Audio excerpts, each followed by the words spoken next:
Viral emak-emak dibegal siang hari di Palembang.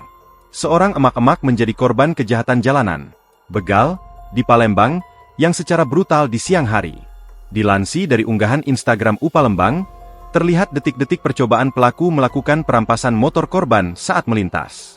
Insiden pembegalan itu terjadi di kawasan Jalan R dan Jik Asaari, Talang Kelapa tembusan Soekarno-Hatta, pada Selasa, 7 Oktober 2025. Tampak korban yang mengenakan baju kuning itu dihentikan dan diancam oleh pelaku begal yang menodongkan senjata tajam, sajam. Pelaku sempat melukai lengan korban dengan senjata tajamnya sebelum membawa kabur motor. Terdengar suara jeritan korban meminta tolong saat kondisi jalan sepi. Akibat kejadian tersebut, korban dilaporkan kehilangan 1 unit sepeda motor. Kejadian ini menjadi peringatan bagi seluruh warga, khususnya para pengendara, untuk selalu waspada saat melintas di lokasi-lokasi rawan kejahatan.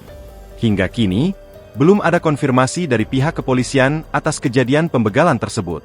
Download Tribun X sekarang, menghadirkan lokal menjadi Indonesia.